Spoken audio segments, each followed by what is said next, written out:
It's Officer Bell, APD. I'm going on tape. It is 8:47 by my watch on the 22nd October. Interview with Israel Keys, preamble. In the room, MB, SA Jolene Godin, USA's Frank Russo, and Kevin Feldman. Looking sleepy. I just came from jail. Is this sleepy kind of place over there these days? You could say that. All right, well, today you're going to spice it up for us, right? Yeah. All right. You want to make it a good day? Should we call it an interesting day or a boring day? What do you think? I don't know. All right, well, let's do the We'll do the usual. advisement. All right. You have the right to remain silent. You understand that? Yep. Anything you say can and will be used against you in a court of law. Do you understand that? Yep. You have the right to talk to a lawyer and have him present with you while you're being questioned. Do you understand that? Yeah. If you cannot afford to hire a lawyer, one will be appointed to represent you before and during any questioning if you wish. You understand that? Yes. You can decide at any time to exercise these rights and not answer any questions or make any statements. You understand that? Yes. And we are here only to talk about other crimes. We're not here to talk about Samantha Koenig. You have standby counsel, at least Rich Gertner, Jackie Welsh, and Mark. Would you like any of those present with you today? No. All right, Israel, as you know, the court also said if at any time you want standby counsel present, Right. just let us know, okay? Right. And if for any reason you want the court to appoint a different attorney to represent you, you let us know that as well, okay? Right. All right, we're going to brought you over here to talk to you about other crimes, things separate from the Samantha Koenig investigation. You understand that? Yes. All right. Well, I think that covers the introductions and the warnings. Is there anything that you wanted to ask about those before we started? No. Okay, good. Well, these guys told me they talked to you a couple of weeks ago. Was it, what, about End of 3 September. weeks ago Yeah. now? Huh? Yeah. All right, the last time they got together. And I know there's a couple of things that they wanted to update you on at some point today. But when they met with you last time, they came back and told Frank and I about a couple of things just that you were thinking about. Right. Okay. So help me remember what some of the questions were. One of them was, getting involved a little bit and not being shut out. If you give us information, not being shut out from that, right? Kind of being involved. And my reaction to that was that's not a problem. Okay. Yeah, basically, that can be done. And I think these guys have also checked that out with your bosses. Yeah, we did. I talked to we have what are called tech agents, and those are the guys that do all the techie kind of The Geek stuff. Squad. Yeah, exactly. And basically what they are working on, and currently working on, so that when we get to a point when we can do this, it's, it can be ready to go, and it can be ready to go pretty quickly. Right. Twofold. So we had talked about the piece about having you help us find places, because that in and of itself is going to be potentially pretty difficult to do in some situations. So having a live feed with a camera at a location. So if we look at Google Maps and you say, I think it's in this area, we Right. could send folks out there with a camera with a live feed that we can see back here on the camera. With that camera will also have a GPS on it, so you're going to be able to see, you'll essentially have two screens. You can see Google Maps overhead to see, like, if we're along a river or if we're wherever we're at, you can see overhead where they are, so you can look at landmarks, as well as actually seeing what the live feed is as they're walking, and you can say, no, go right, go left, that kind of thing. One of the things that's the thing that the tech guy is working on, and it'll depend, all the tech stuff that he's doing, depending on the more remote the area it is, depends on how it happens, whether it happens via satellite or whether it happens using the cell towers or something like that. So That's one of the things he said, was that that's important when we get to this point, to locations of whether we're going to be able to use satellite or whether it's going to have to be cell reception only, or if there's cell reception even where it's at. So he's working on both, and they'll be ready to go. Okay. When we get to that point. Questions about that? That's kind of what we were talking about in terms of the live feed. And then, we had talked about also expanding beyond that once we're actually doing some of the things, Right. digging or whatever. and that's something that we can also do. You know, we can. I don't know. Realistically, live feed is going to be difficult because No, of those I'm not. That's those fine. happen But they'll video over this 18 as- hours, kind of a Right, thing. So right. you'd be sitting here for a long time. So we can work that piece out in terms of the video piece. But So what do you think of that? Sounds good. All right, so we'll ask them to continue to roll with that, and my reaction was, let's make it happen. You know, we can do that.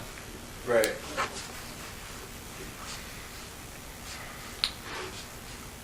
Yeah, the only issue being, I mean, that's great. That's a given at this point. I'm going to expect that for any information that I give you. Because essentially, regardless of whether I give you the information, I get to be a part of, see what happened with the investigation now or later, I'm still entitled to that. But the issue right now is what else I can use this information for as far as my situation, my current situation. And that's the tricky part, because, you know, all this stuff takes a lot more time than anticipated. So. Well, what we're, and what I've told you for months and months is, you know, we can make these other things move quickly. And, you know, we've gotten better at what we're doing since we first started talking to you. Right. And the FBI has gotten much more geared up than we were in the summer. They've got, as we said, they've got a whole team of people ready to roll on things and follow up on things. And they're doing that anyway, but if you can speed that along. Right. So timing has always been one of your concerns that we've been keeping in mind, and we can move a lot more quickly than you think. But that's up to you. And I've told you that before. If we don't, you know, if we meet every 2 months, it's going to go slowly. If we meet Right. every week, it's going to go fast. So we're doing better than we did, and we'll admit that we were slower than we wanted to be in the beginning. But I think we know that we can move that. So what's your reaction to that? Like I say, my biggest concern right now is with current ongoing issues. It's not with any of these potential issues that I guess you could say I've become somewhat disenchanted with this whole process. And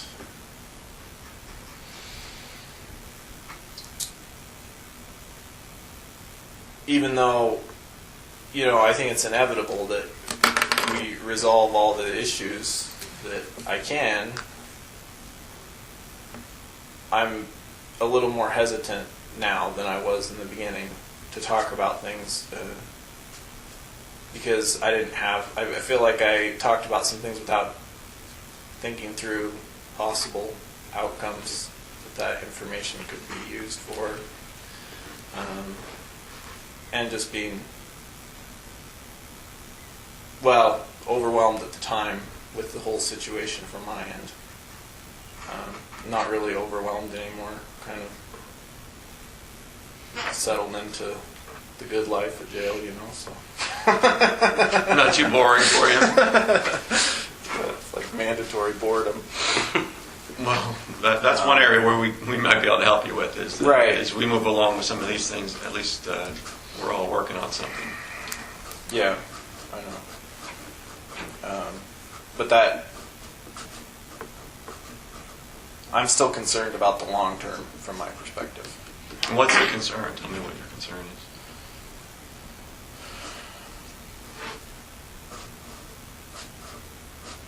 My concern is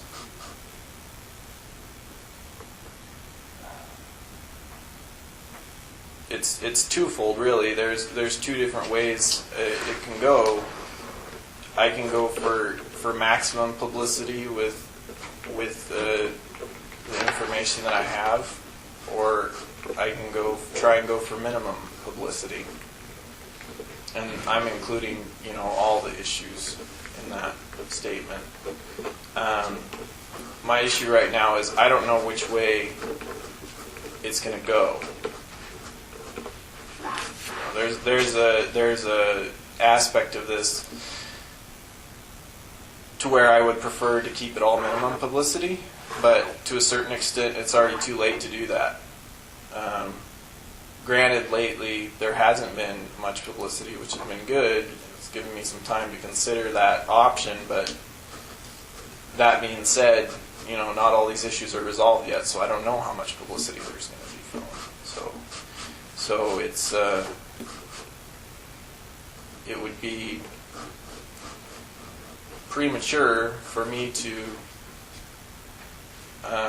give out any more information with the hope of keeping it minimum publicity if in the end result there's going to be certain other issues that come out anyway. Sounds like you're undecided about this. I am, just because of a personal conflict I have with, from my own personal perspective, I don't mind the publicity, but there's other factors involved too. So. And concerned about Lainey and Right. anyone other than her that you're concerned about?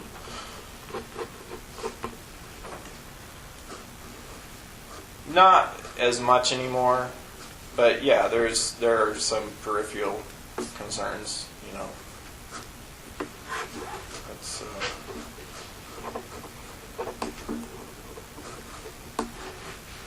What about your family? I mean, do they pretty much know what's going on? I mean, is this going to come as a shock to them, or do they already kind of know that? I don't know. Initially, I was thinking, being in their position, they're going to, even as technologically backwards as some portions of my family are, eventually they would come to terms with the reality of me being in the situation I'm in, and they would seek out that information for themselves and kind of draw their own conclusions. Even though the press releases have been limited, there's still enough information in them to deduct and draw some conclusions that, the stuff didn't come out of thin air kind of thing. So that's another issue that I have right now, is because I don't know. I know some of them are, certain people who have known me are still definitely in denial about the whole thing, and Or you try to set them straight about your Well, that's life of crime? That's the issue. That's confusion I have right now, because I've never told any of them since this whole thing started that, I'm innocent. I haven't come out and said, I did this. I have mostly kept my statements about the whole situation very vague, under the guise of, I can't say anything, but at the same time, kind of draw your own conclusions sort of thing.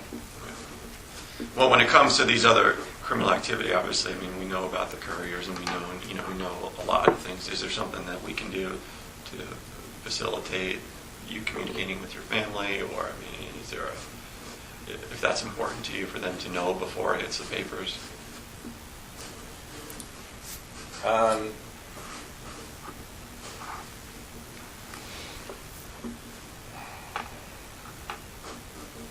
There may come a time shortly when I have to make a decision on which route I'm going to go, whether I go for maximum publicity or minimum publicity. And of course, if I come to the conclusion that I'm going for maximum publicity, then I'm going to tell them about it first. Right. In which case, there are possibly some things that could be done To arrange that, facilitate it. Right. What would cause you to go the maximum publicity route? If I were to come to the realization that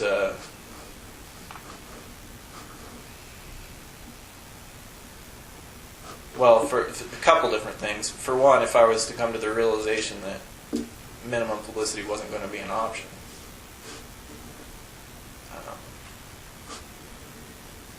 I think you all know me well enough to know that I'm not, as far as me personally, I'm not that conflicted about the whole situation.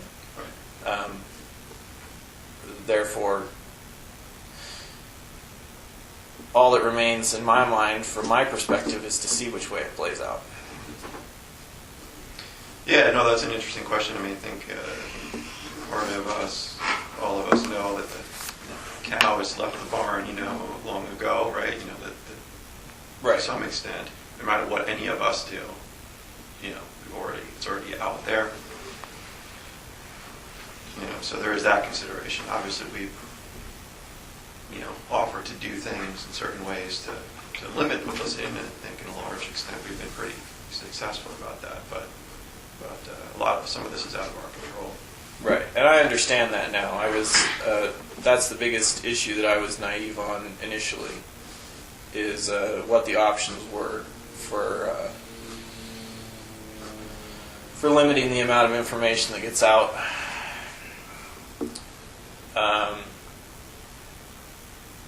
I'm a little better informed at this point as to what's ultimately going to be known by the general public. So,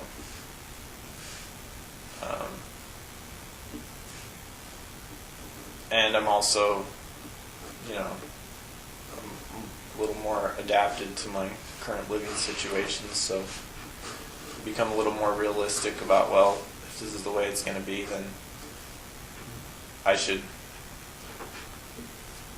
I'm the one in jail, so I should use whatever I have to benefit my own situation. And because the bottom line is, now that I'm in jail, everybody on the outside, regardless of how traumatic this may be for them, it's essentially over. And we know you don't. I mean, you've told us that this is not a concern of yours, but it's not over for a whole bunch of others. I'm just saying, as far as physical threat is concerned, it's over. The damage is done. Whatever damage is done is already done. So. How does it impact your cooperation on other crimes, whether that's you decide maximum publicity or minimum publicity? I mean, if it was maximum publicity, how would you proceed in continuing to give us information, and as opposed to if it was minimum publicity, just so we can understand that? Well, that hinges on another issue for me, which is essentially how long am I willing to sit in jail? Regardless of how much entertainment value I get out of any of this, my perspective on sitting in jail indefinitely hasn't really changed. It's I guess you could say I haven't discovered a new clique of friends in jail, and I don't expect that I will anytime soon. So I don't really see a long-term interest in survival living there. That being said, I'm more realistic about the situation being that it is.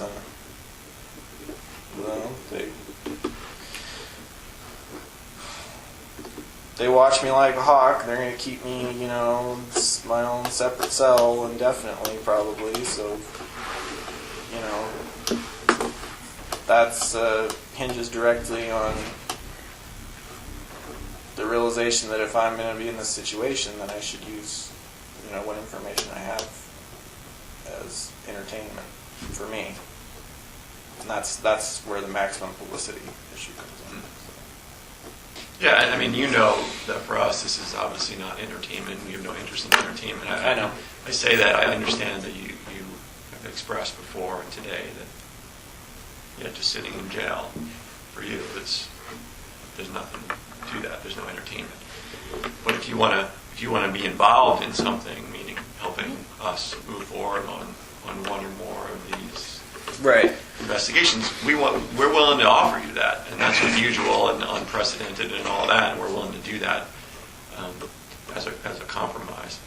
Obviously, there's limits, but we can do that. Well, there are certain aspects of any investigations from this point that I would be interested.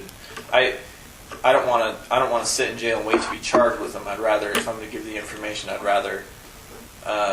It's not like I don't know what happened. It's not like there's any mystery in it for me.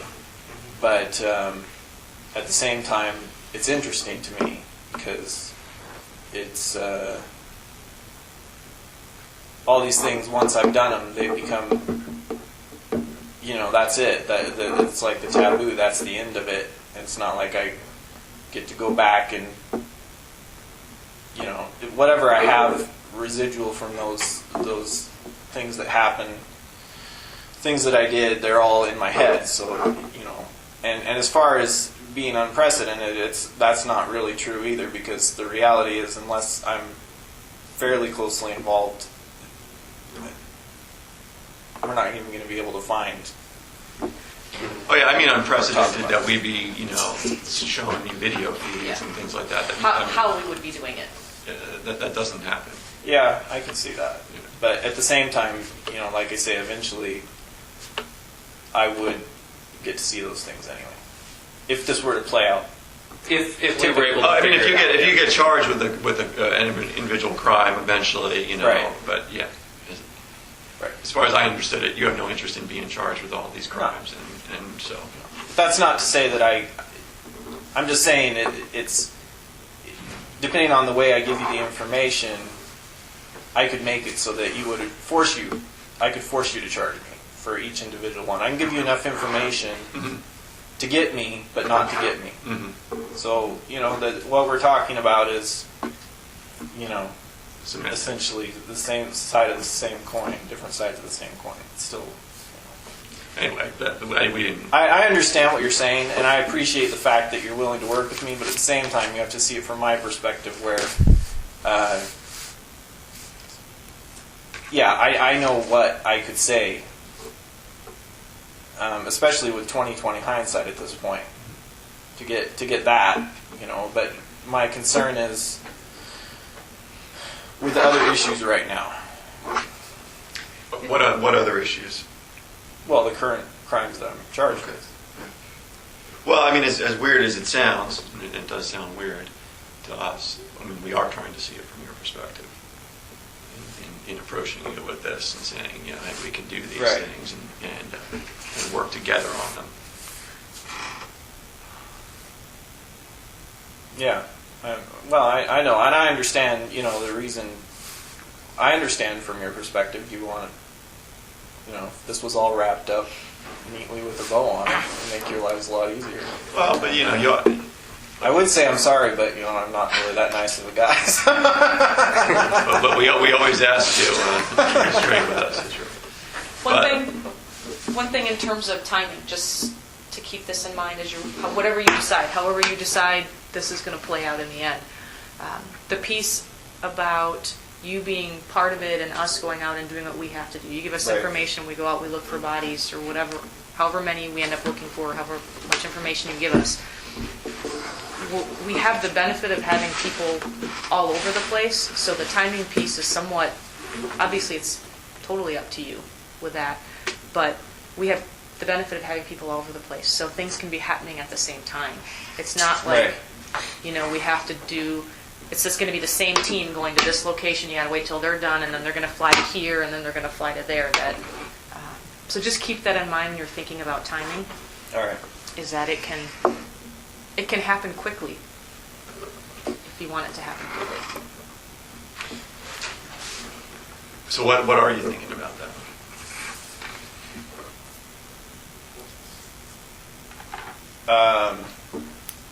No, I feel like I've pretty much laid out my current perspective at this point.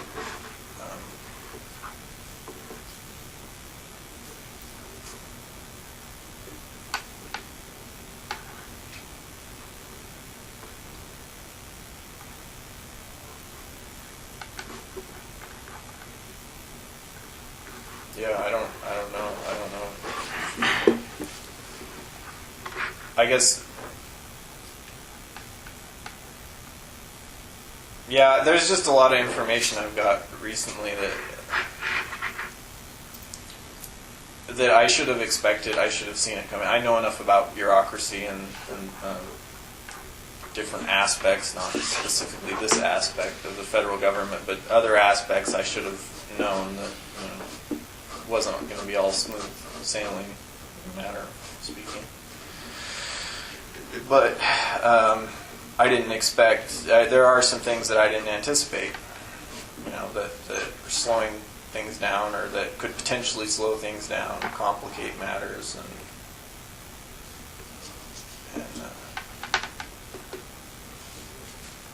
yeah. So that's what I'm trying to come to terms with now, as far as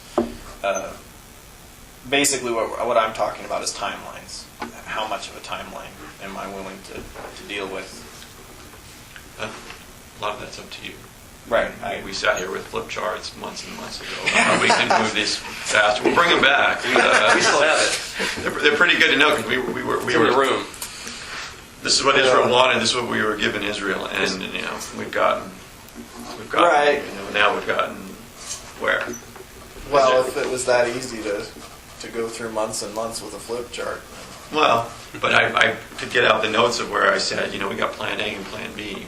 Plan A is basically where we've been just sitting here, twiddling our thumbs for months now, instead of out there moving forward.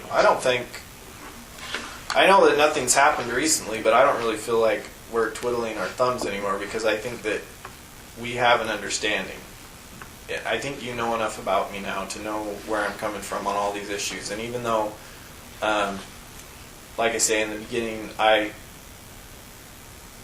reacted pretty unpredictably for me, out of character for me, it was because of situations that I felt were spinning out of control. And my whole issue with this is to keep control of it. If you let me, to an extent, keep control of the situation, then you're going to get what you want, essentially. And whether or not I get what I want is not really so much the issue anymore. It's what happens in the interim for me, and so I don't, even though we haven't been able to go out and solve any more crimes together recently, you understand my perspective as why that is, and why things are at a standstill right now, I think. I think it's, we understand that, and I think we've been sort of trying to work on keeping control sort of in the room, so to speak. I mean, the whole Vermont thing has, been calmed down quite a bit. I mean, I was in Vermont last week, and, I met with all the federal prosecutors, the state prosecutors, the family, with that in mind, with the idea of, let's just try to, hang with us here. We're kind of moving to a place where I think, we all get what we want as long as it doesn't, spin out of control. And so, I think I was pretty successful in trying to convey that message to, most of those people. I mean, some of the prosecutors there, one of them said right out, I think this guy's jerking you around. And that's like an impression that a lot of the bosses have. Oh, he's jerking you around, and not having sat here and listened to you, I understand that's their perspective. And what we've been trying to do is try to talk them out of that. One of the things that was persuasive to them is the fact that you had met, just 2 or 3 weeks ago. I told him, look, he's still sort of amenable to this because he met a few weeks ago and just, seemed good with the idea of continuing to provide information, in fact, making plans for this sort of thing. So I think that little bit helped us, and it helps us keep control, and it helps you keep control. And it may not be as fast as we like, or as fast as you like, but keeping those lines of communication open and kind of showing some progress in our investigation of other crimes helps us keep control. Yeah, no, I can see that.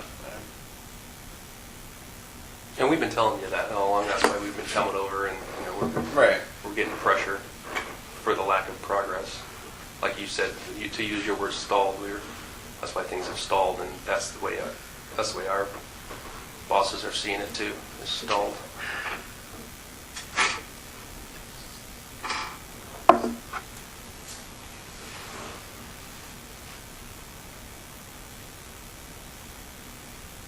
Yeah, I had just assumed at this point that Vermont wasn't even really an issue anymore. I figured they were kind of just sitting on their hands waiting to see what happens with the feds, but I enjoyed the 20-hour flight out there to try to... it's a nice place, right? Yeah, huh? Stayed in Essex, right around the corner from the Handy Suites. Yeah.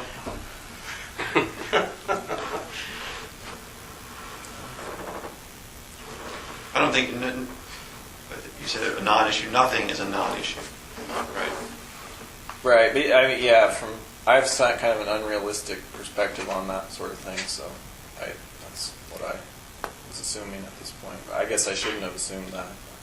No, nobody's forgotten about it in Vermont. No, I didn't think they'd forget. I just, Yeah, least of all the family members, I mean, that, sort of trying to, they want to see what's going to happen here, and I was trying to kind of out there to tell them to, sort of give it time, trust us, we're making progress, and, Right.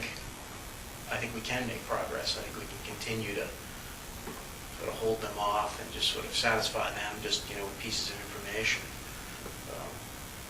And these meetings help. well, I mean, yeah, if they help on paper, that's all fine and dandy, but like I say, that doesn't really change the fact we haven't, I mean, from my perspective, we haven't really accomplished anything. No, from their perspective, either. I think that they're like, well, what kind of information, what other, Right, but stuff has he told you? And I basically have to say, well, look, there's some details. I think he talked about some. Nothing yet, but he will. Yeah. I mean, is that the way we're seeing yeah, it? I could see where they would be skeptical of. Yeah. I think.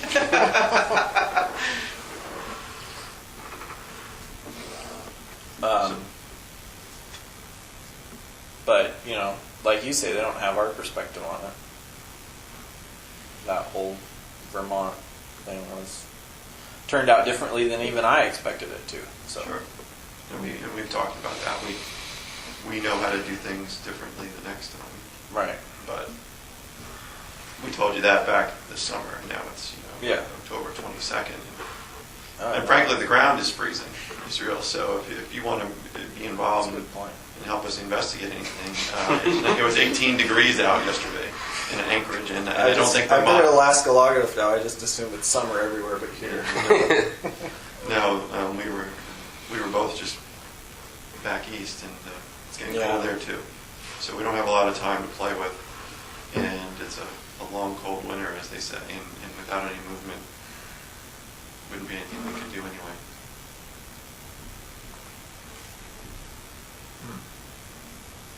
Well,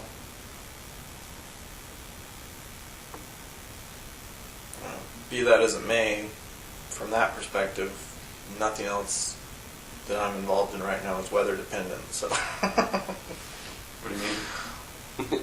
The temperature's the same in the right? Yeah, they. No, I get that. Your temperature's the same, but everything's keep going forward. For everybody else. I don't know.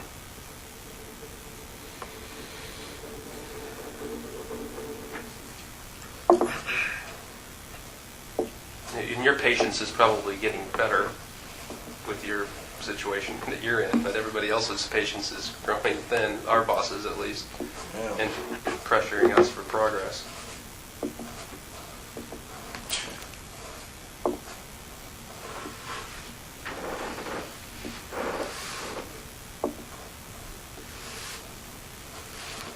Take a break. Yeah, I was just going to say, do you want to take a break quick? And I realized I didn't bring the right papers over either.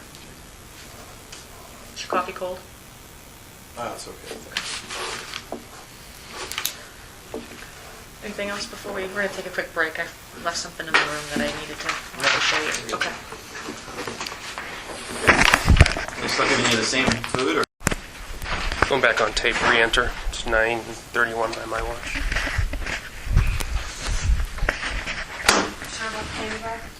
Yeah.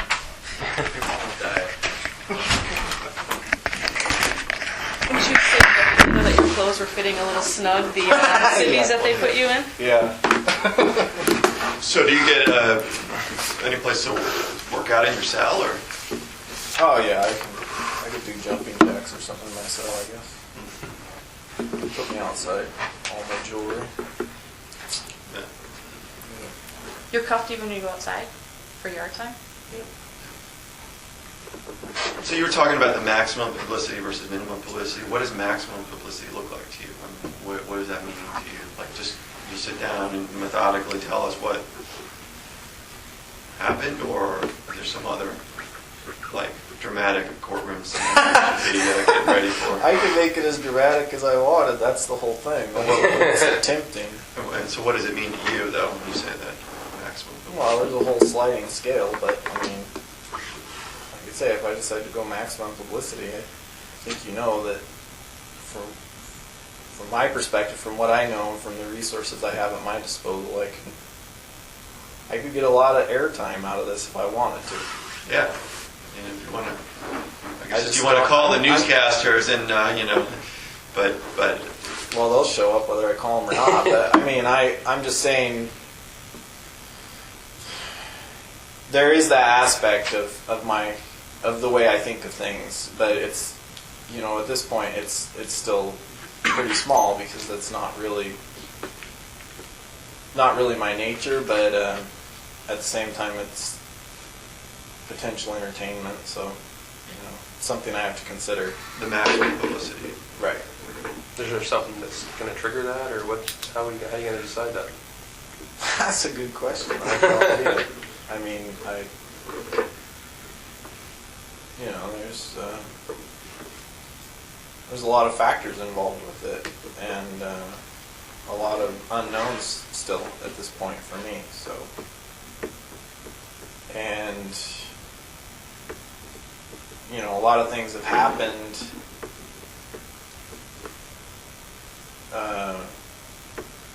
Not so much talking about the meetings between us, but just the way things have gone in general as far as the way the system works. That Or it doesn't. Right, or however you want to put it. It's We don't want to do anything to jeopardize, obviously, whatever progress we're making here. So we're just sort of wondering, if you're going maximum publicity, how's that going to impact our cooperation on other crimes? Or is it? well, it would drag it out for longer. That's the only issue. Whereas, The maximum publicity is, you know, it's not a big story unless it goes on for years and years. So. whereas if it's minimum publicity, you think it would be more Right, you expeditious? just wrap everything up within the next. I mean, you know, you've got the recordings of the first interviews we did together, so. You know, from my perspective, this, no matter how much publicity I got out of this or how much relative entertainment value I get, it's all relative compared to, you know, the way things used to be. So from my perspective, that's what makes it an unknown. That's why I'm not decided on that route, because all other things being equal, you know, if I had my way, that's not the way it would go at all. But I'm not in control of all those other factors. There's just a lot of factors I'm not in control of. So part of it is me being spiteful and you know, kind of. Spiteful about what, though? To whom? For what? Doesn't matter. The point is, you know, if I feel like I'm not being taken seriously, or if things aren't going my way, then that's my reaction to it. You know, that's the only reaction I have at this point. Is to do the maximum publicity, to use it to make a point. And I mean, there is a point I could make out of it, I don't get it. What point would Yeah, it I be? don't get it.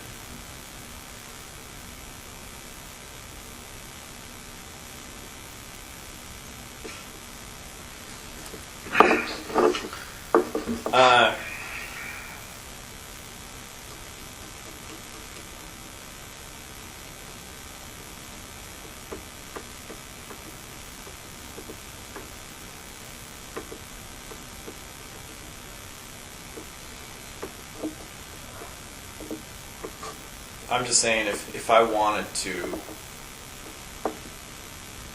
make a point using my case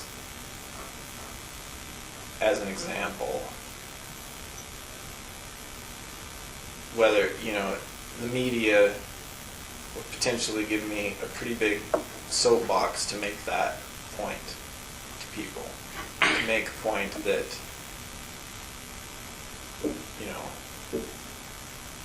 this is the system and this is the way it works, regardless. It doesn't work. Like a political point about the system doesn't You go call it fast political. enough, or- To me, it's pretty personal, but yeah. I get it, but for other Practical. people, you gotta understand. Just like you don't care about those other people, they don't look at Israel and say, "Hey, we really value his opinion." Right? I mean, Exactly. Well, that's what But that's you're where the a- entertainment factor comes in. A larger because- political point about you think the system works too slow or whatever it is. Is that right, what you mean? or that there's maybe not enough options or something. What other option would you have? Hypothetical? Yeah.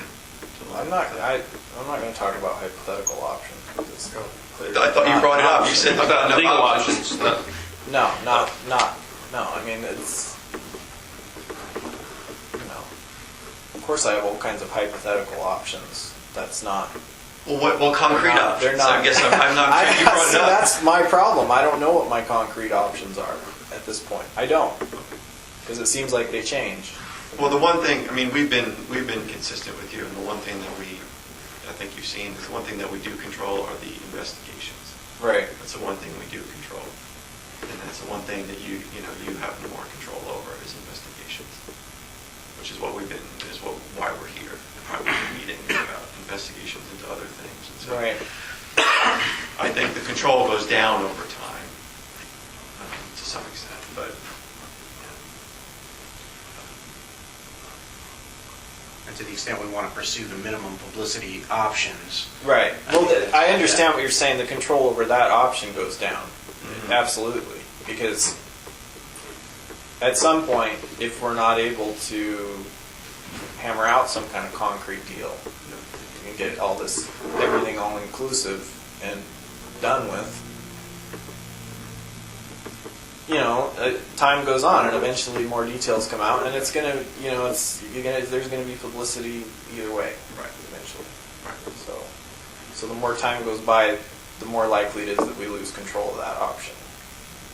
But as far as the maximum publicity, that's something I can do at any time. I think that's not my first option. That's not my first choice. But if that's the don't know only that, one maybe I'm that's left, what you're if telling that's the only one I'm left with at this, that's I feel like I'm being pushed into a corner to where that might be the only one I'm left with. And if that is the only one I'm left with, then I'm going to use it to make a point. All right, but nobody's pushing you into a corner. We've explained to you the processes that go on, and we're trying to give you what's going on out there as best as we can. And time moves forward, and so things will happen. But no one has pushed you into a corner. A lot of time, we've given you a lot of time. everything we've done is sort of geared towards this minimum publicity and sort of telling Vermont Right. not to make any public No, statements about it. When I say being pushed into a corner, Yeah. I'm not referring to you specifically. I'm referring to the whole situation and things that are out of all of our control. The problem that I had, especially initially, was thinking that I could control the whole situation with just the few people involved with my specific situation. That's not. I realize now that's not completely realistic. I realize now there's things we can control and there's other things that maybe we can't. So.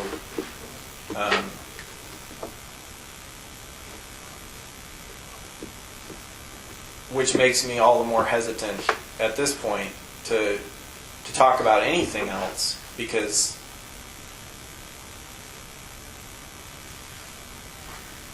I feel like as soon as I do, there's going to be another whole list of things I find out that I wasn't expecting. I guess I don't understand that for Vermont, is there a bunch of stuff? We know in Vermont, we could have. I'm not just referring to Vermont. That is part of it, but I understand. No, I had issues with the way investigators handled that case initially. I don't have, I'm. It's a non-issue for me at this point. But. So using that, I mean, that's what we're looking at, because we're here moving forward on the other crimes aspect right. of things. So using that as a model, if you give us, to the extent you can give us some more information about different things, then we can continue to move forward on this more, right.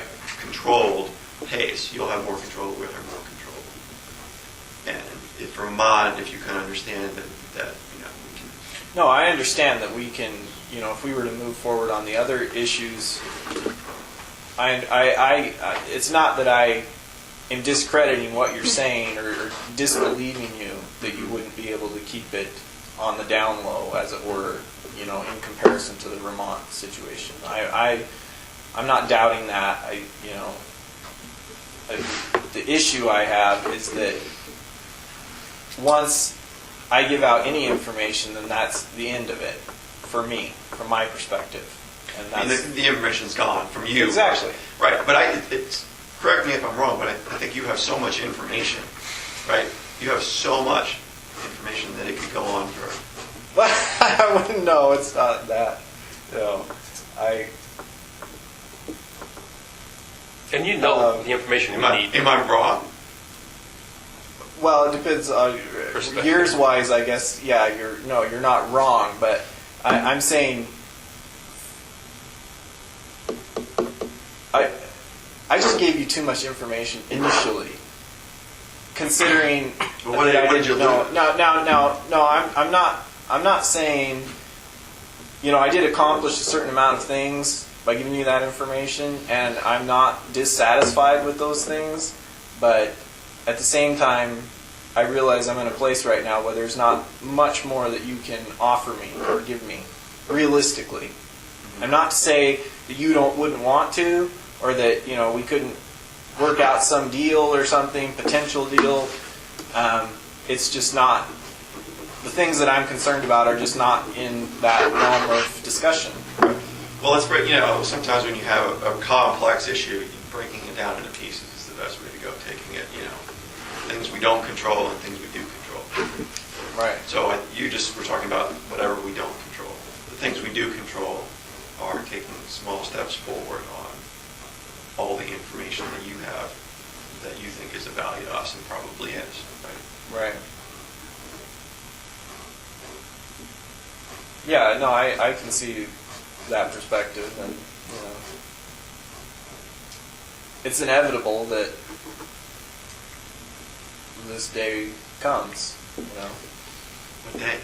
This day. This is the day where you say, "Give us more information, or else," right? No, I think things are going to move on. Things are going to move forward, and we've never been inconsistent about saying, if you give us things, then we can. Look, I'm not faulting you for that.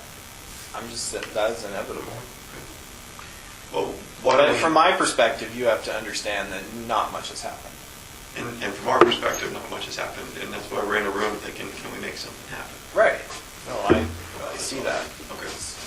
Well, and Definition of a stalemate. like you said earlier, progression's inevitable on this, It is. whether you help us or not help us. And so things have to move forward. Right. From our perspective, our boss's perspective, things have to go forward.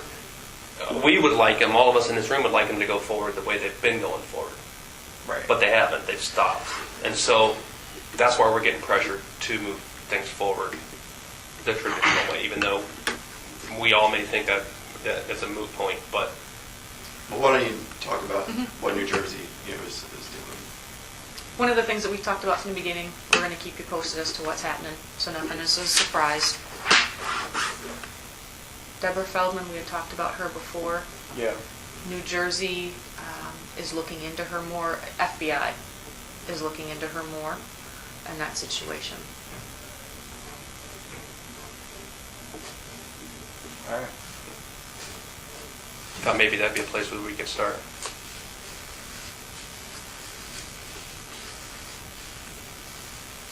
No, I mean, not as far as I'm concerned. Well, what should we tell New Jersey? What should they tell New Jersey? You said to come to you. If they're looking at things, what should we tell New Jersey?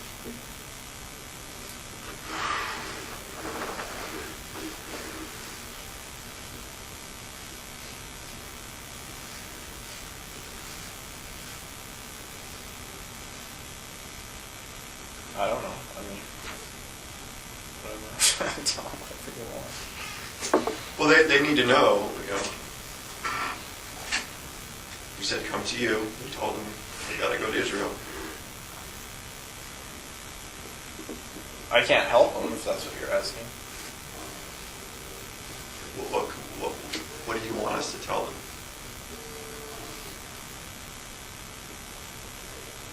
I can't help them. Okay, well, do you know this person? No. Can't or won't.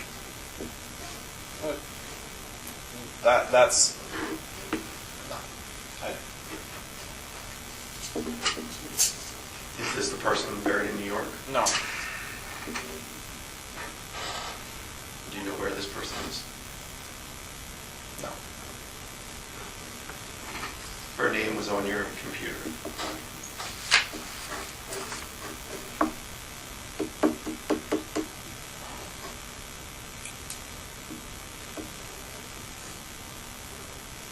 Which computer? Mine? Yeah, on your computer. My laptop? Tower. The tower. Oh, Kimberly's computer.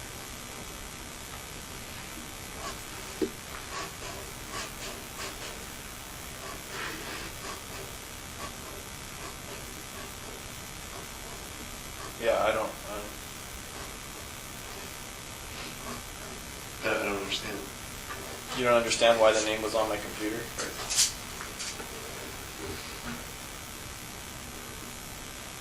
Well, put it this way: there's a lot of names on that computer. Right, but we're talking about this one. I don't know. Here, when you searched her name,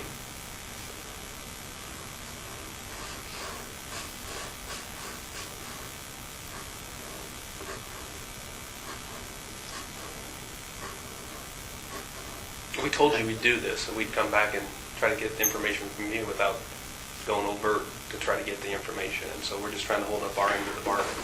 I mean, if you're referring to that, 2009, isn't that what you said? It's, yeah, April 8th. If you're referring to the New York trip, I don't know what you mean by going over because there wasn't anybody with me on that. There wasn't. okay, well, No, okay, let's just cut. I mean, I just want to come over here with a clear picture. Are you responsible for her death? No. Okay. Do you know anything about her disappearance? No. Why is her name on your computer? I don't know. Probably because I looked it up. I can't imagine why Kimberly would. Does that image have any meaning to you?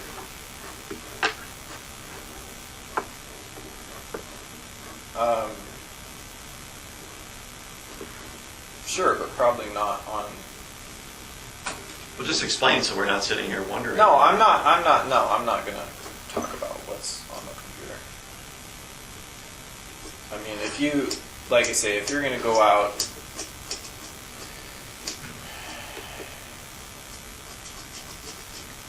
I don't know what you're expecting me to say. I already said I'm not talking about any more specific cases until we get some kind of deal hammered out for something.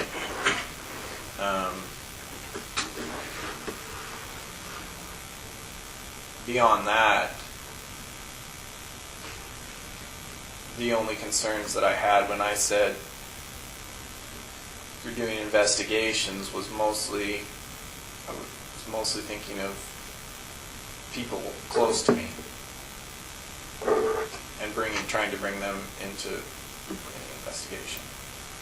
So,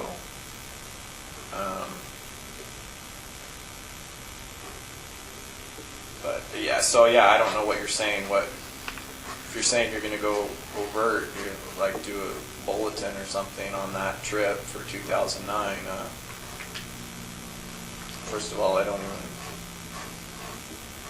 Seems like there were several lakes. I don't know. I don't know what you want me to. In terms of this, they're going to start asking questions, is basically what it comes down to. And I think up to this point, my impression has been that you've been pretty honest about stuff. Usually, if there was something in the past that you didn't want to talk about, you'd just say, I don't want to talk about it. You wouldn't, and I could be totally wrong. My impression was, though, you didn't just directly lie to us and say you did something or you didn't do something. You just say you didn't want to talk about it. And so with Debra, New Jersey FBI is asking questions, basically, because it fits. It fits, the date fits, the place fits, a number of things fit, and the fact that she's on your computer. So we're doing what we told you we were going to do, is come and tell you, hey, this is what's going on. If there's things that you don't want to talk about, hypothetically, Right. if this were a victim, and there were things that you did not want to talk about because we're not to that point yet, then okay. We're just asking for, are they on the right track? Are they not on the right track? And we can stop at that, or we can go further if you want to go further. No, I didn't kill her. Okay.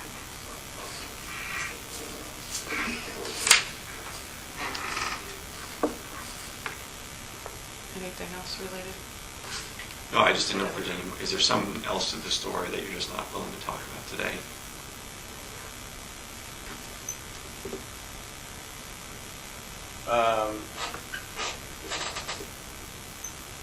I don't want to talk about it.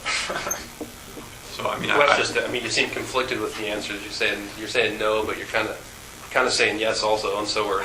No, I never said yes. No, but I mean, you're. Right. Well,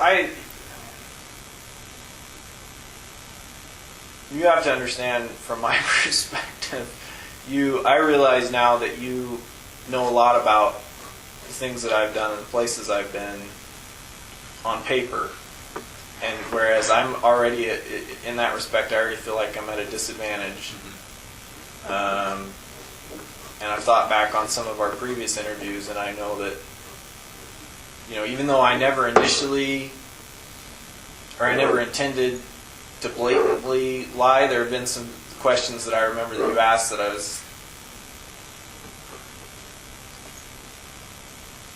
was kind of a 20/20 hindsight thing. I think back, like, oh, that's why they probably asked that. And in that case, I kind of look at it from a different perspective, from your perspective, I guess, as opposed to mine. Mm-hmm. My memory isn't.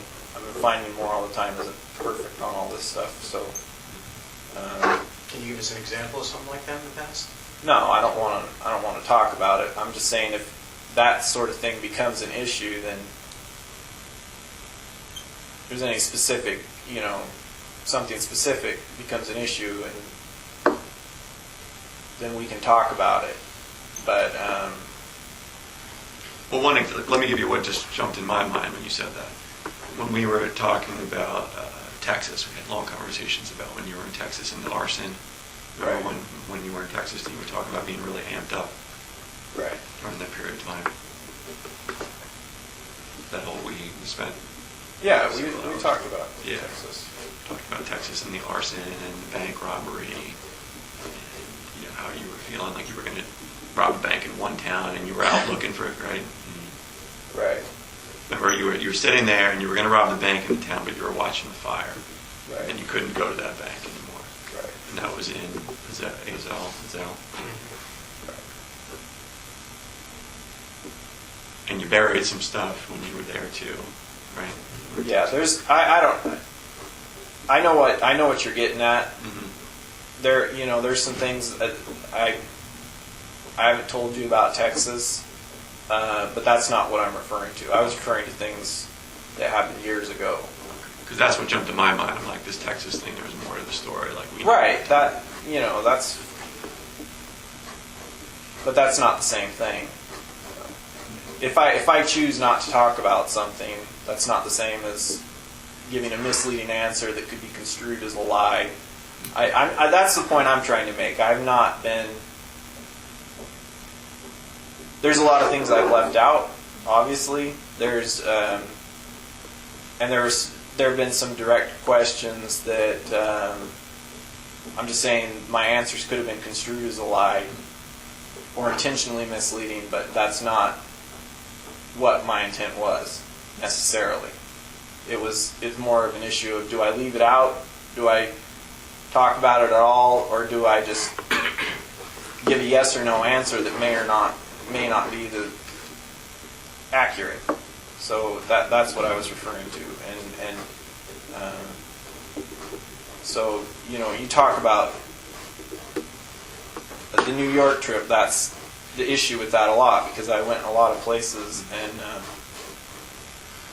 and several other trips prior to that. There were several different flights or whatever involved. So that's what I was referring to. Sure, and we could lay that all out for you, but we're not going to, No, I'm not saying that. I'm just saying. I remember the high points, if you will, but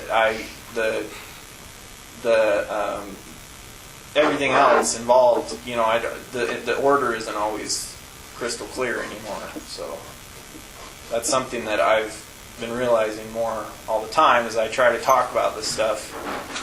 It's not nearly as clear when it comes out of my mouth as it is in my head. So, and that was the case even with more recent things. Even the more recent things we talked about. So that's why I was saying, if we're going to go back further than that, it's going to be.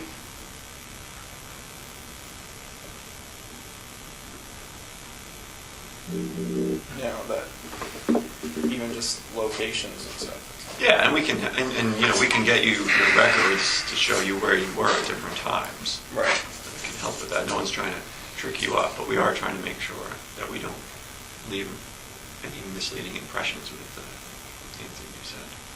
You should write it down. Yeah, good idea. And we'll be happy to share with you what we have. If You can just share fill in with the us blanks. We what can you tell have. you where you flew into, the car you rented, and where you drove, and you just have to fill in the rest.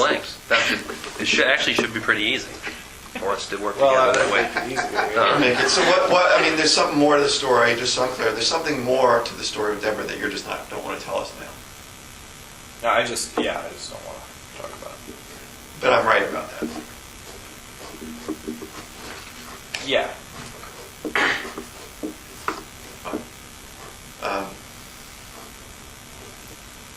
Some of this stuff, I think you said you've been reading, and I know these guys, different of us have been reading the different things on serial killers. Is that something that did you read about specific serial killers, or just the fiction? Like, just have an interest in that kind of? No, I was more interested in the real life thing. The real, like, books about specific people, like the BTK. Right. The case. Well, yeah. But Case studies. on BTK, was that one of them, or not so much? He wasn't one of my favorites. No. Green River. We've already established He was it. interesting. I know all of them. I mean, You know all of even the ones. I was more interested in the older stories, like turn of the century. Okay, like going way, but like Jack the Ripper, that far back. Well, Jack the Ripper's not that interesting because they never caught him, but yeah, there's just a different. It was everybody thought of it as a new phenomenon back then. That's what made it interesting. But it wasn't. Well, there just weren't. Genocide was becoming unpopular, so serial killers had to find something else to do. But yeah, What was the most interesting ones that you read about? Holmes was one of them. Tell me about Holmes. Holmes was, I think, turn of the century, 1900. Where? He had a castle dungeon combination in, I think it was Chicago, and he would give free room and board to people who were coming to the World Fair there. And he was a doctor, a medical doctor, I think. or at least he'd been to medical school. I don't know if he was ever practicing. Anyway, essentially he had his house designed as a body processing factory. He would invite people to stay in this nice castle in these rooms, and had gas plumbed into the rooms, and greased chutes down to the basement. We'd sell their skeletons to drugstores and medical schools and stuff. How did he get caught? Pinkertons, I think. Pinkerton Detective Agency. They tracked him. He went all across the United States. He essentially kidnapped one of his girlfriends or wives' kids or something, and took them all across the United States with him. And by the time he got back, none of them were with him anymore, and that's what got people asking questions. And the Pinkertons back-trailed him and eventually found, I think, most of the remains.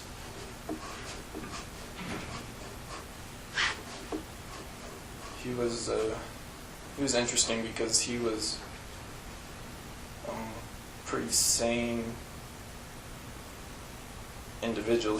He looked at it as more of a business enterprise kind of thing, even though I would say probably unquestionably he was doing it for more than that. But how did people? Are there books written on him? Did he write a book? Did other people write on him? No, I read some books about him, and then they recently I just dug up a bunch more information on him too. So. Where did the information come from? The most recent information on him, I think I watched it on TV, but prior to that I had read about him in a couple of different books. What's his first name? I don't know. His initials were H.H. Holmes, I think.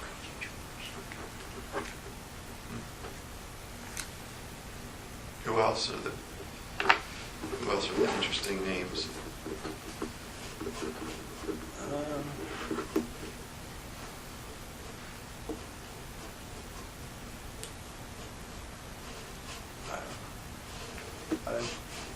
It's all interesting reading. Why didn't you like BTK? He was a hag. I mean, a number of years he seemed to get away with He it. got away with it for a long time. That was the most disappointing thing about him, is that he never had to get caught. He just got bored, so that he was too much, he was too soft in his old age to actually go out and do anything again, so he decided to go the publicity route without actually doing anything again. That's what was disappointing. He was also pretty unusual in that he was able to stop. Yeah, for a number of years.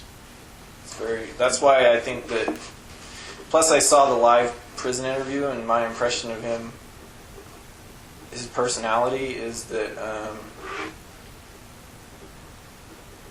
he was actually sorry for the things that he had done younger, kind of like repented or thought he was repenting of his ways kind of thing. And You think that was I for don't know, real, maybe or he was that a found, show? I think it was for real. Because honestly, I don't think if he really didn't believe that he was repenting of his sins, I don't think he ever would have stopped. Because he stopped for like 20 years. I don't know, in my mind that's impossible. But Why do you say that? it's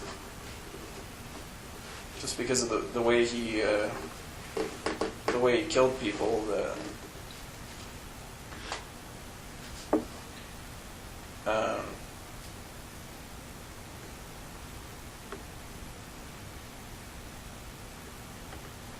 It's a pretty obsessive, compulsive act to kill someone that way. It's not like you're a gangbanger doing a drive-by or something. So. How long do you think it'd be reasonable otherwise to go before killing someone? Well, from my perspective,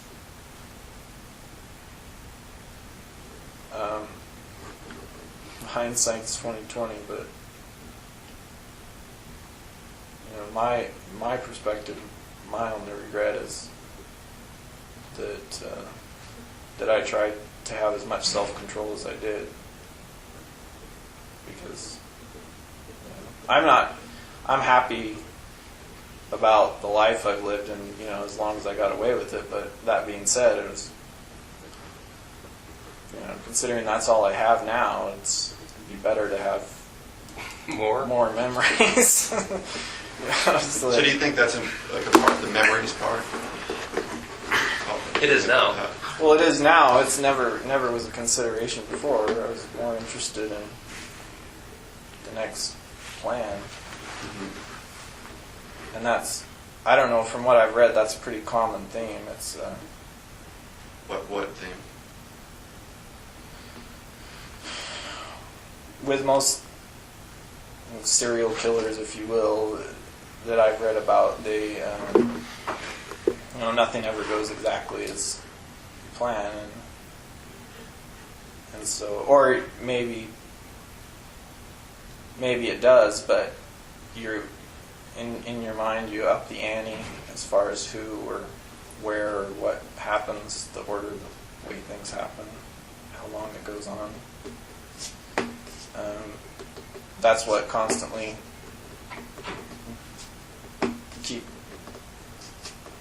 kept me obsessed with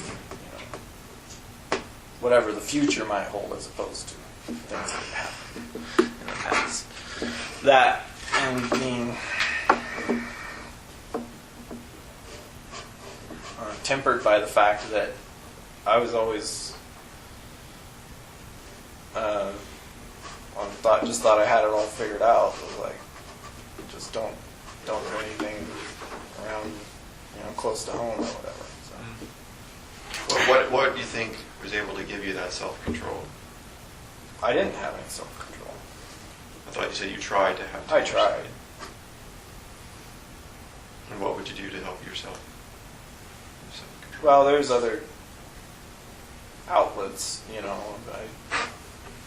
but I'm just saying, like BTK, for example, he that's why that whole story, he must have found a really interesting hobby to have for those 20 years, because either that or he was, like you say, truly repentant or sorry, or decided because that doesn't make sense. Or nobody knows what happened during those 20 years. No, he was a publicity hog, so I think if he had done something, he probably would have told people about it. And all in one place, too. It was all over in Kansas, I think, too. He didn't really travel that much. Right. One of the things that seemed that I read, it was kind of interesting, was one of the features of certain types of serial killers is excessive driving. Yeah. I think I don't know. I had some theories about him. Seems like at some point, he killed a whole family and had to kill some kids that were pretty young. Mm-hmm. I could see where that could possibly, like, if I had ever been put in that situation, if there was anything that would have changed anything about me, that's possibly one scenario. That was his very first killing, though. But he killed the family. It was his first time. See, that's what I wasn't sure. If it was his first, to me that would explain it if that was his last. But I don't know. You said you tried to avoid those situations, though, more and more, anyhow, after Laney. Right. Yeah, it doesn't have to make sense. It just has to make sense to me. Or to the person. Yeah. What other characteristics do you see in the other serial killers you've read about? Like what other?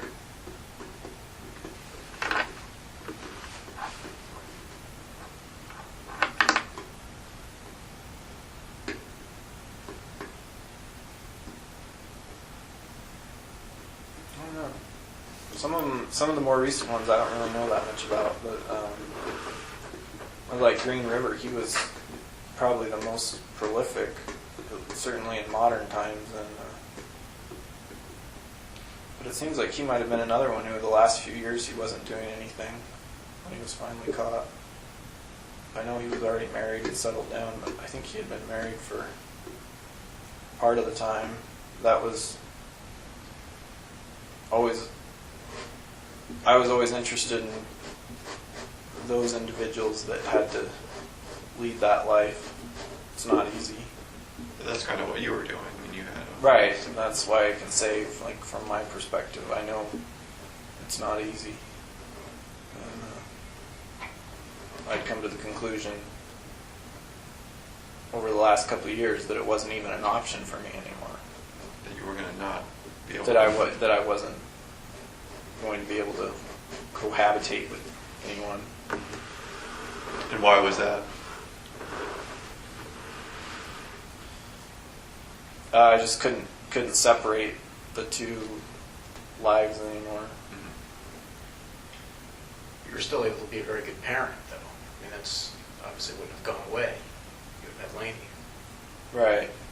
I'm not saying my plan was realistic, but I was planning on continuing to raise her. It's easier with a child. You know, they have to follow the rules, whereas with your partner, you know, there's certain aspects of your life that they're gonna, whether they're doing it on purpose or by accident, they're gonna pry into and find out things, see things that are gonna get harder and harder to explain as the years go by. So you thought that just wasn't workable in the long run? It was just becoming less and less maintainable.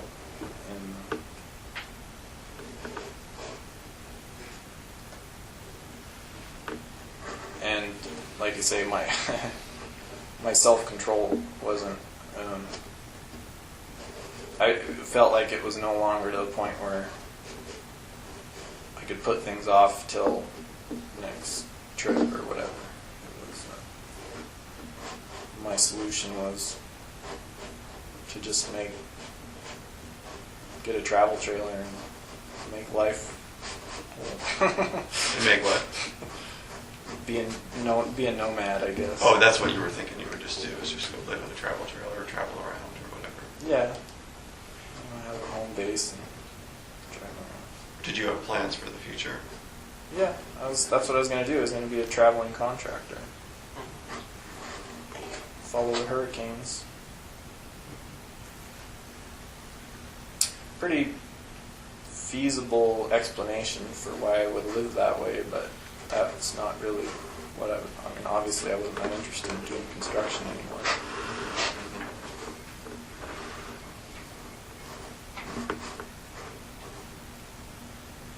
Anyway. So what other outlets for the lack of self-control over the years did you have?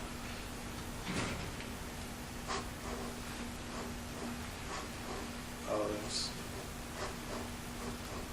quite a few, but there's not anything that comes close. It's kind of like comparing. There really is no comparison. I can't really distinguish the amount of difference there is between playing a video game or watching a movie that centers on whatever you're interested in versus, the real thing. But those are all still good escapes. And,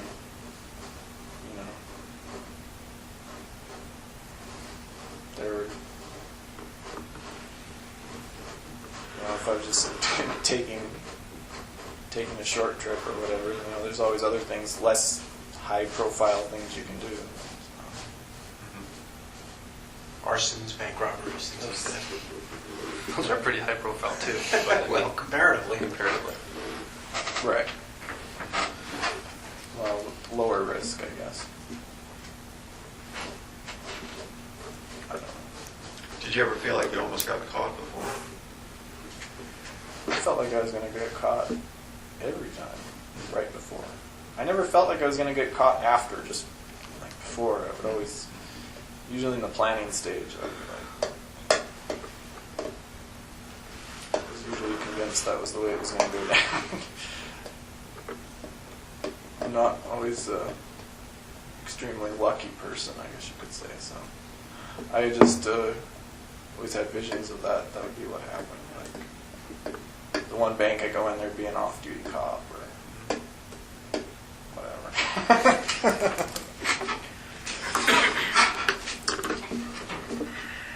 But that didn't, I mean, I guess your preparation, I think you described for that was just, you were willing to take that risk. And Right. Well, to a certain extent, I think that's why,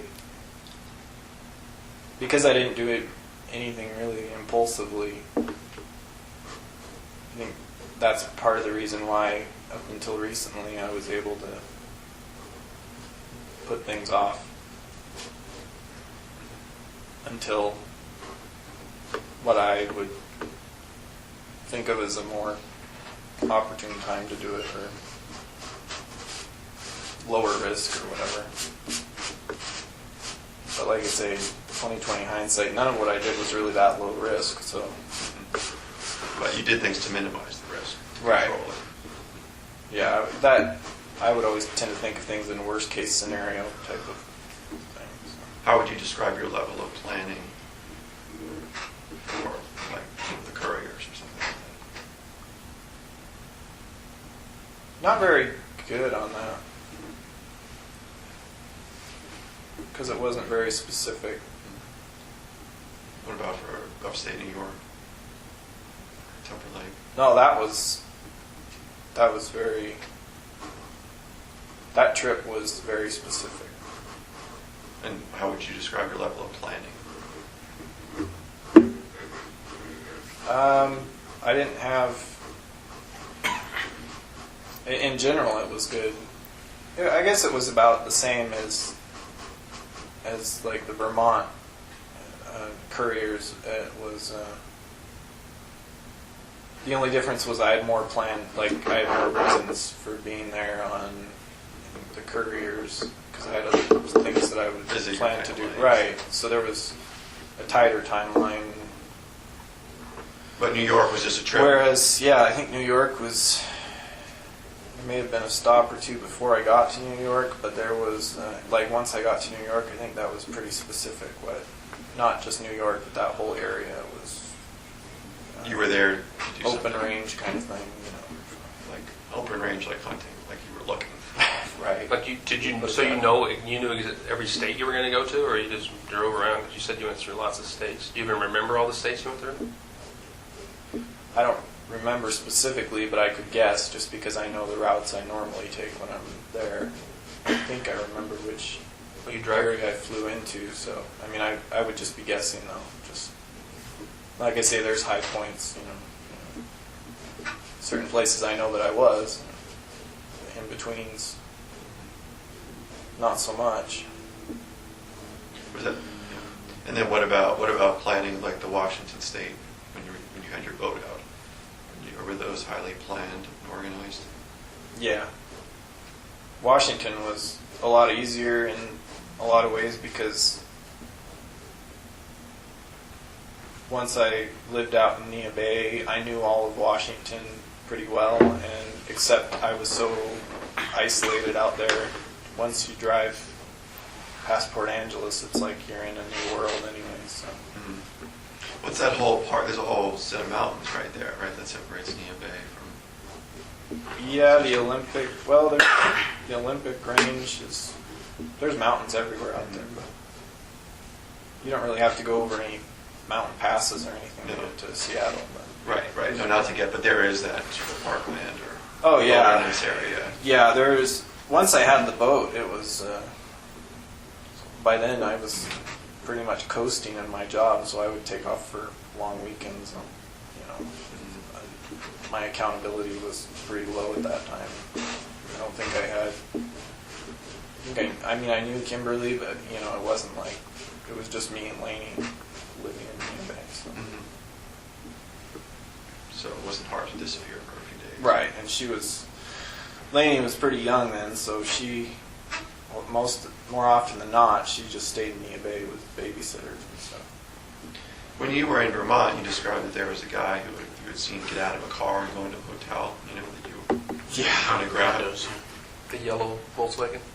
Yeah, but then it ended up being in the courier's house, so that seems like, well, there was some planning, but then that wasn't, I mean, that was a dramatic, different kind of, that was a dramatic change from, Not really. I mean,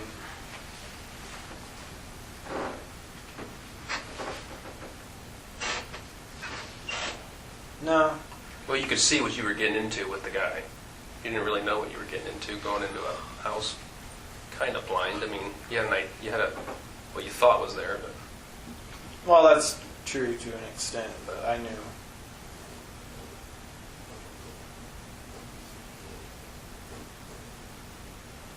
knew enough about what was in the house that it was more than likely it would work. was that something new for you at that time? Was that a new thing? Yes and no. I mean, I've broken into a lot of houses, but I'm not like. 'Cause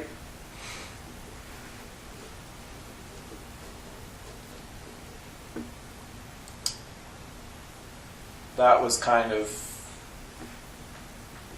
that's like a combination of a bank robbery and, I don't know, like how you do that kind of home invasion or whatever. It's like that, that in and of itself becomes kind of an adrenaline rush, I guess, regardless of the outcome. So, but was that a new kind of adrenaline rush for you?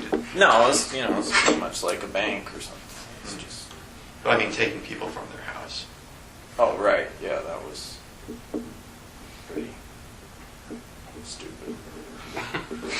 I was going to say bold. Well, stupid wasn't. I was wanting new. Stupid was, goes without saying. I mean, even from my perspective, I know it's stupid from your perspective. Even from my perspective, that was kind of stupid. But no, well, yeah, because the issue there's just too many unknowns. Yeah. It's better if you control the whole situation from start to finish. Like you control the location, and if you wait at a location long enough, you even control who else is involved in the situation. Whereas if you go into someone's house, you don't even know if, like, for example, if the car runs Or there's someone's just a coming lot home. of right. There's just a lot of aspects to it, unpredictable, but definitely not as boring. Well, that's what I was getting at. It seems like you were highly organized, is what you were talking about, and planned. Right. But then going into someone's house is a big unknown. Right.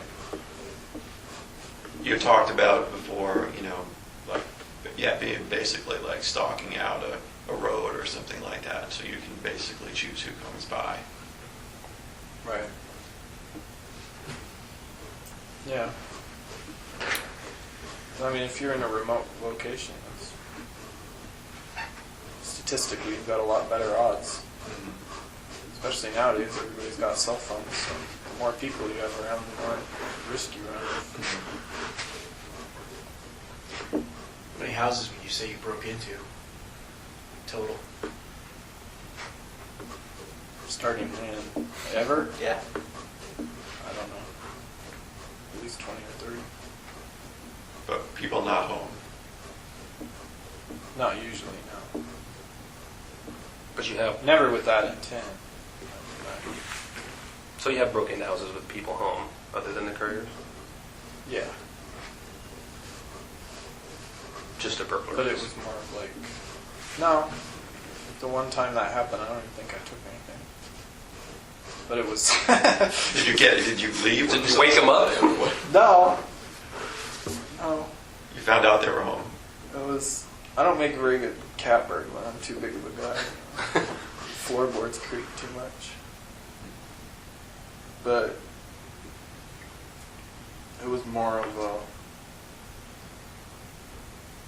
No, I was thinking about doing something else. Obviously when I broke in, I knew there was someone there. I was thinking about other things, but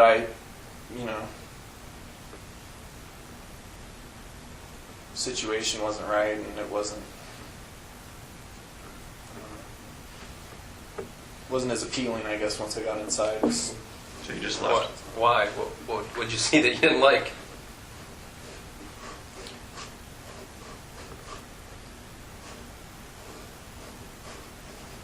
Too big?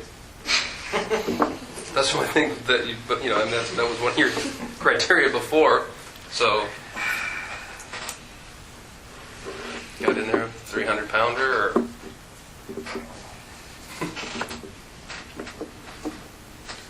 So how many banks?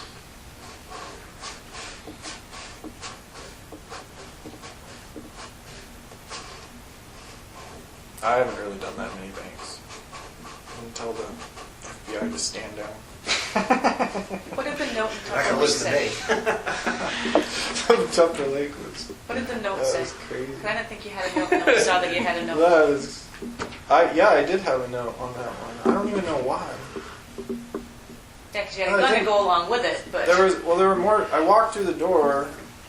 I wasn't even for sure I was going to rob the place. Because I was kind of amped up anyway at that time, so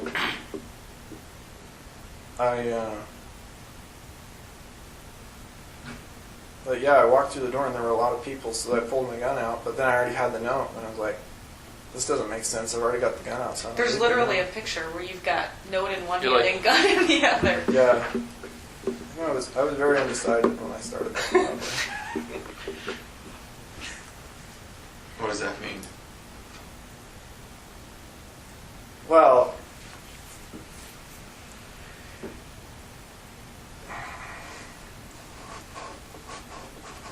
I just wasn't sure. There was the whole range of options that.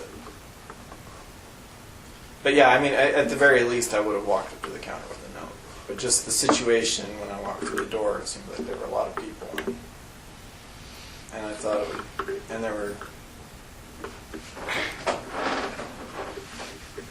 I don't remember exactly what it was thinking that made me pull the gun, but there was. I know one of them was there were quite a few people out, and not all of them were behind the way the bank was set up. Not all of them were behind the teller's counter, so it would have been easy for someone to jump me from behind potentially.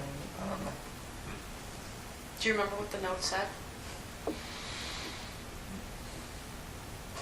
No, probably just standard stuff like, no die packs and the textbook, standard textbook Right. bank note, yeah. poor man's bank robbery note. No, I was never, because I went in there, when I went in that bank, I think I had all my guns. I know I had, anyway, I was, but at the same time, it wasn't, that wasn't a highly planned or staked out bank robbery because that wasn't the main reason I was in In the that door. area. Was that before or after you killed the person?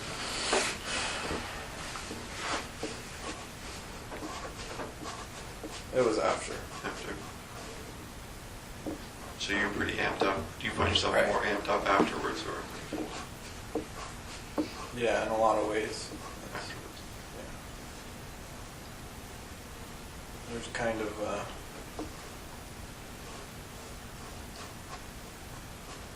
you get like the invincibility complex kind of goes up before reality sets back in. So.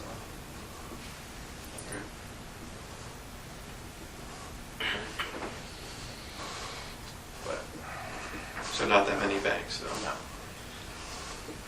Then what was it? Convenience stores, corner markets, bodegas? No. I'm not. Believe it or not, most of the things I've done haven't really been for money. So, Right.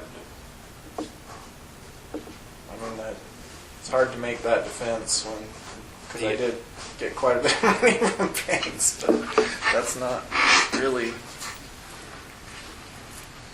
the whole. It's more of the adrenaline. Yeah, that was like side benefit. More than a dozen or less than a dozen banks? Oh, it's less than a dozen.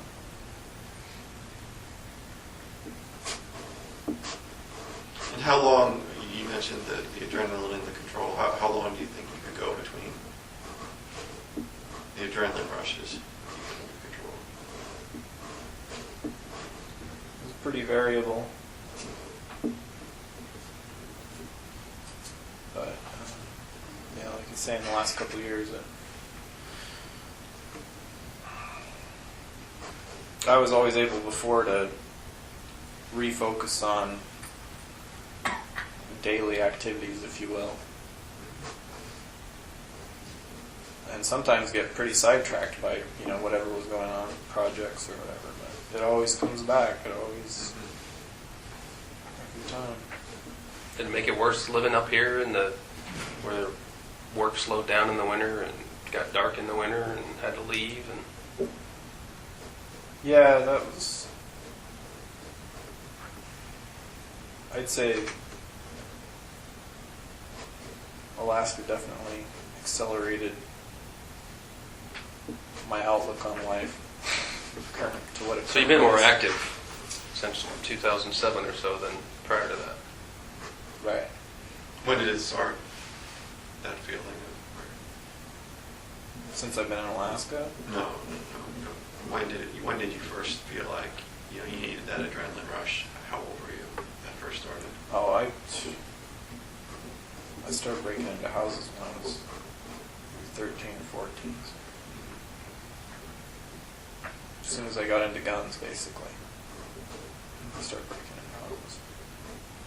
And I was into fire quite a while before that, so that was just like a side benefit. How old were you when you first burned something down? Well, depends what you count. No, the first thing I burned down was a trailer. So I was about the same age, like 14, 15. But, I mean, I had, pyromaniac for years. No, something you weren't supposed to burn down. Like besides my eyebrows. Yes. I don't know. I started a forest fire once by accident. That was by accident, but it was kind of one of those things. I wasn't that sorry that I'd done it after it happened, because it was pretty impressive. Where at? You don't want to get the forest guys involved in this. They'll be all over it. Where was They gave me that? a bill for that. Oh, they caught you. My dad, they tried to give him a bill. No, out where I was, fires were nothing. It's like, I start fires, pretty much every time I go out to camp. Generally, I wouldn't start the whole forest on fire. That was never my intention. I'm kind of outdoorsy person, so I actually enjoy the forest. But I would, if I found like old buildings and stuff that I thought I could get away with burning without anyone worrying too much about it, I didn't. That's almost like a public service. Doing them a favor. Right. So that's something you've done. Did you ever use a fire to cover up a crime? Burn something afterwards? Well, yeah. That's, Like Alito. Burglary. oh, yeah. Well, that house just needed to be burned. What was it that needed to be burned? That place was a mess.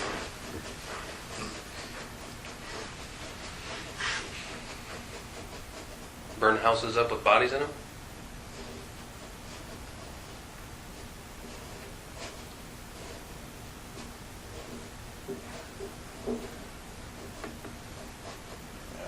Yeah. No, I don't want to.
definitely thinking about something. What Just else? not going to What share else it is with us. happening in our hometown? Let's change the subject. You're not going to share it with us, is that what it was? Yeah. What's going on around town? Yeah. They put some nice sculptures outside of the museum. Really? Of what? I wouldn't say they're nice. Abstract. There are. Creepy things with that moose without any hands or Yeah. legs. Hey, Frank, moose don't have hands. Well, let me tell you, these statues should have hands. It creeps me out. I don't like looking at them. You might like them. Kind of creepy. Yeah. Could always go by on the way back home, on the way back to jail. See them. I think you'll concur they are not art. That is a pretty broad term nowadays. Yeah, that's right.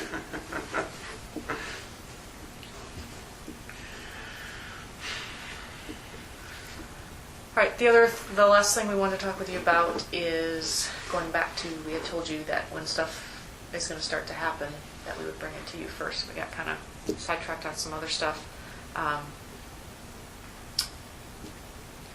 We've mentioned several times now that there's pressure from above, and like you said, I think you said earlier that we've got an understanding, and I think you're right. I think everybody in this room has Right. an understanding of where we're at, what we're doing.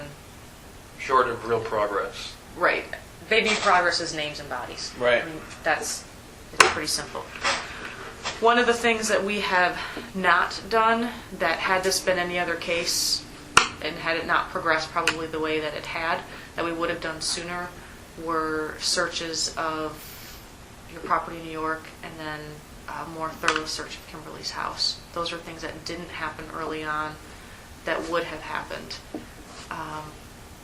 Because things changed as we found things out. You know, in our initial search at the house, we didn't know things that we found out later, and we didn't go back looking for things and getting things, even the things that you told us were there, because of the cooperation that we had, and we knew that that was something you didn't want to happen, even though we were getting pressure to do that. So those are the kind of things that, moving forward, are, without real progress, are imminent. And speaking specifically about other crimes, we're not talking about Samantha, we're talking about other crimes.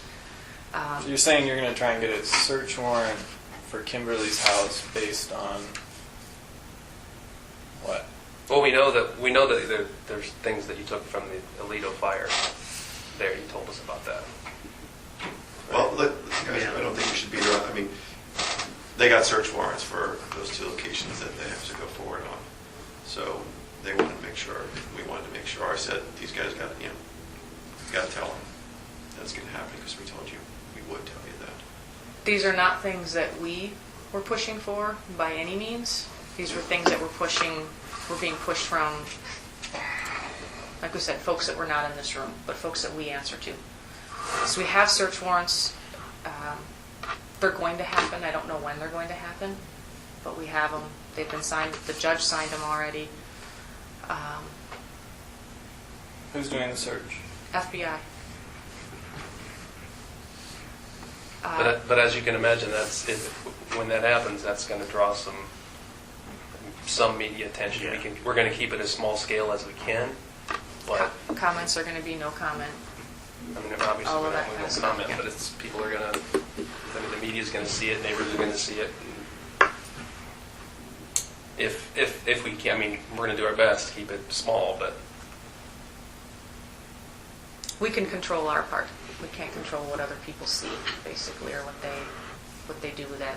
But the comment in terms of New York and in terms of here, nobody's going to be commenting anything. Nobody's going to be tying you to, saying Israel Keys did this or Israel Keys did that, or confirming anything. Right, We're but gonna- you're the FBI, so what are you looking for? They're looking for You don't- evidence of other crimes, Israel. They're just, Right. they've held it off. and we're going to cooperate. You know enough about my history, and I know that you're not going to find anything at that house related to other crimes. And that may be. That may be. I mean, I can tell you, I've already told you everything related to that house.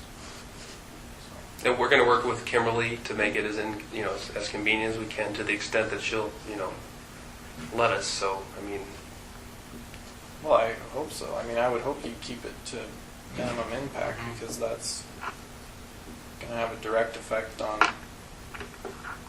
I mean, I'm still in contact with Kimberly.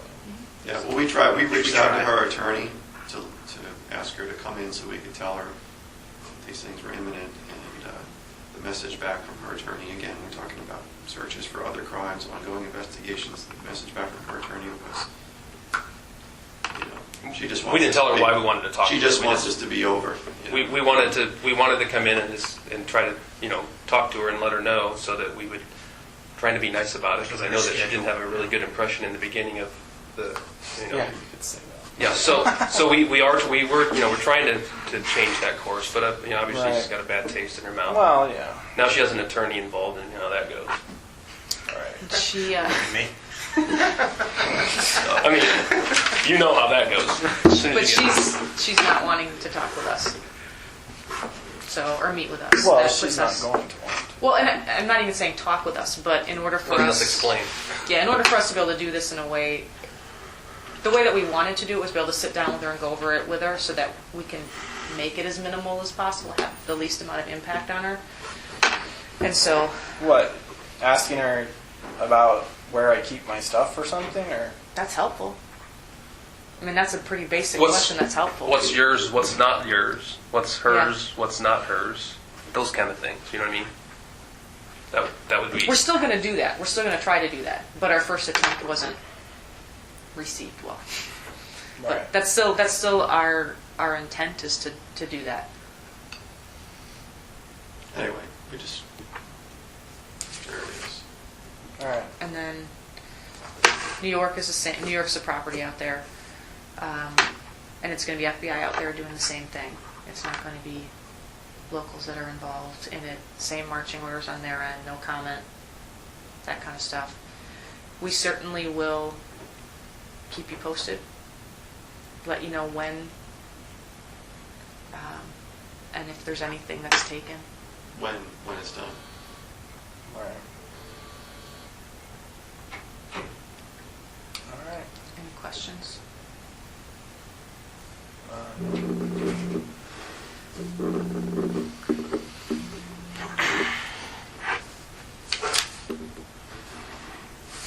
Have you anything out that you can think of? No, I think we're good. Okay.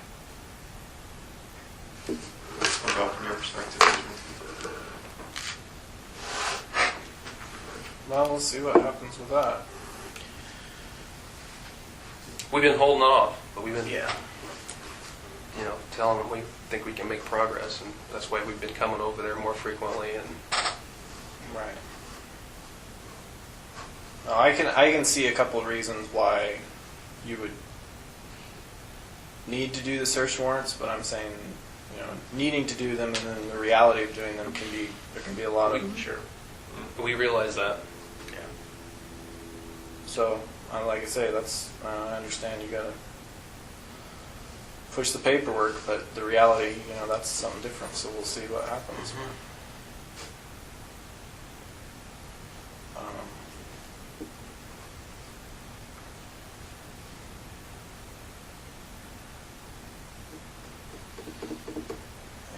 And I think it's a pretty rare courtesy that they came in here and kind of just wanted to share it with you, even before they searched. It has never happened in my years of law enforcement, ever. Right, I appreciate that. I Yeah. appreciate the So- heads up, but like I say, the reality is I would have found out about it regardless. So. Oh, yeah, Yeah, we know that, yeah. but we told you, Right. Before it even happened. before This is it the happened, agreement we had, because, so. It's something that, the way it developed is, from everyone else's perspective, there hasn't been a lot of progress. Yeah. And I guess it was, a small part of our hope that we could somehow stave these things off by, giving somebody more progress and really can report that, oh, here's what we're doing, here's the other things, let's just hold off on things, but. And that's worked so far. Yeah, But- that's right. Right. You can only play No, those it's- no, cards so it's- many No, it times. hasn't, there hasn't been anything. new. Because they had seen Yeah. progress, and we were getting information, so.